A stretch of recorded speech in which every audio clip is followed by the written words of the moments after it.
E aí, pessoal, vamos dar continuidade ao nosso estudo da disciplina de Geografia. E falando sobre a temática processos migratórios, refugiados, é a temática do nosso estudo de hoje. Estaremos sobre estudo a respeito do tópico refugiados, passado e presente. E aí, a página 11 é a página inicial para nós iniciarmos esse olhar específico sobre esta temática. Então vamos lá. Os refugiados são imigrantes. Lembrando do termo imigrantes, aqueles que saem de países em guerra civil ou que não oferecem liberdade de expressão política, religiosa ou cultural.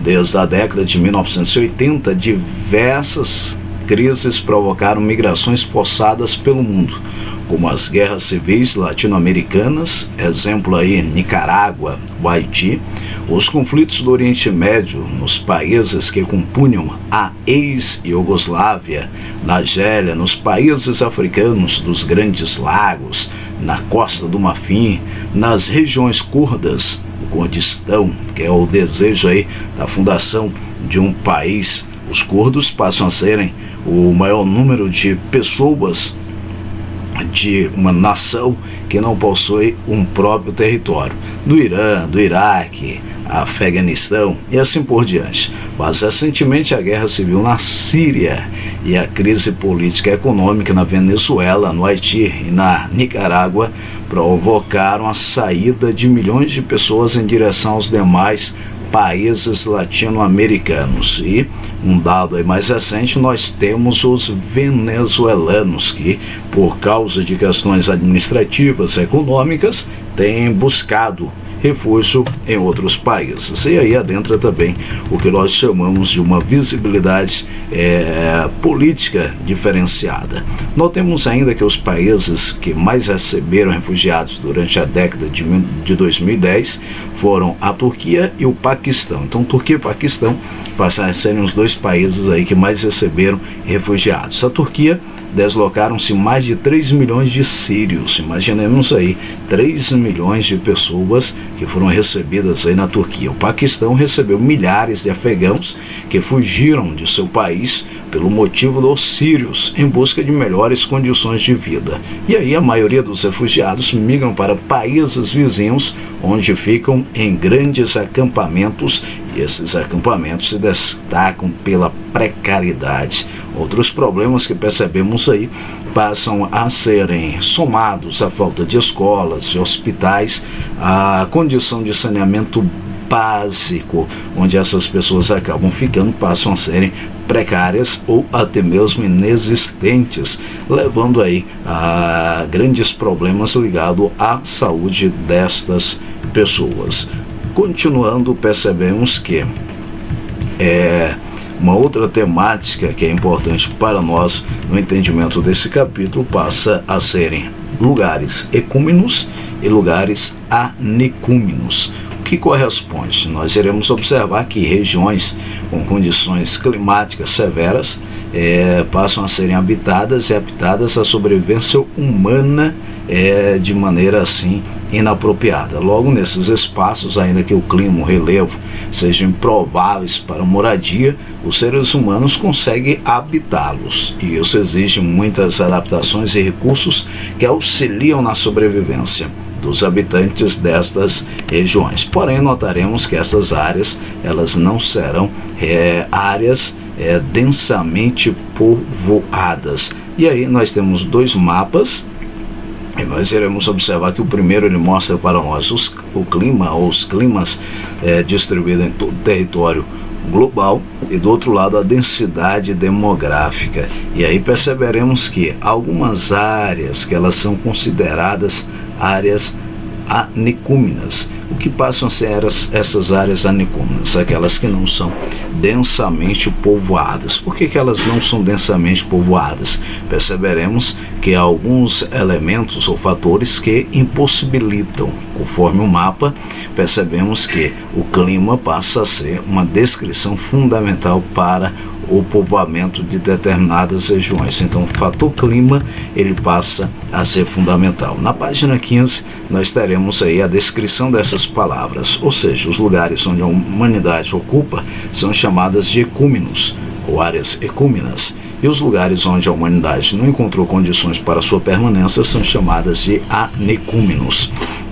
E aí, a maioria das densidades demográficas mundiais estão em áreas em que os climas são favoráveis às condições de sobrevivência, às atividades econômicas das populações, como nas regiões temperadas do hemisfério norte, que passam a serem densamente povoadas.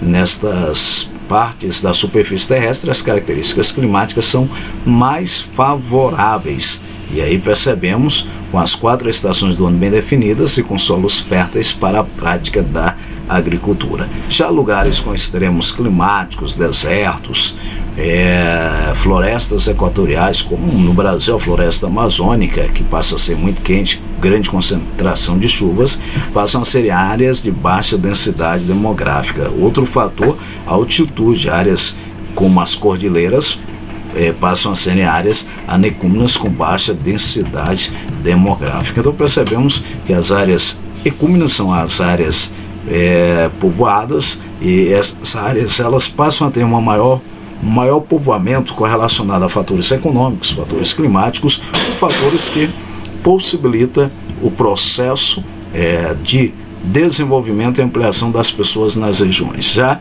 as anecúmenas, notaremos que elas passam a serem áreas que não são tão densamente povoadas, e os fatores que caracterizam passam a serem fatores também correlacionados ao que nós chamamos de fatores climáticos ou fatores econômicos. E para fecharmos o capítulo, olhe só, aqui para fixar, vai trazer uma informação bem interessante para nós sobre a população mundial, seu surgimento e sua expansão pelo mundo e pela América Latina. Complete as lacunas abaixo. Na sequência, complete as lacunas do quadro que diferenciam refugiados e migrantes. E aqui nós temos essa primeira parte desse círculo. O continente americano foi conquistado por espanhóis e portugueses.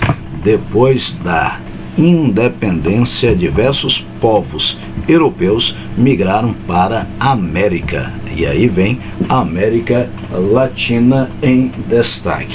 Continuando, próximo círculo, nós notaremos que irá trazer para nós a seguinte informação. Há 2.000,6 milhares de anos, os primeiros grupos,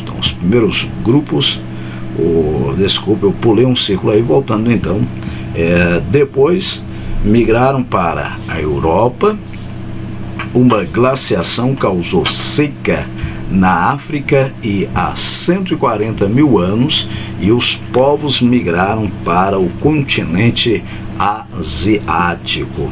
Já o próximo círculo, o círculo verde, que nós tínhamos antecipado, há 2,6 milhares de anos, os primeiros grupos humanos migraram no sudeste da África, e no centro da África, primeiros grupos humanos. Então nós temos um olhar aí sobre a África, primeiros grupos humanos, depois esses grupos começaram a migrar para o sudeste africano, em seguida pela questão da glaciação, antes para a Europa, depois glaciação que causou seca na África, leva esse grupo para migrarem por outras áreas, chegando aí na Ásia, e depois da Ásia nós iremos observar o continente americano passa a ser palco. No período agora da atualidade, do modernismo, nós percebemos as grandes navegações, depois processo migratório dos europeus para o continente americano em grande destaque. E abaixo vem lá refugiados. Quem são refugiados? Pessoas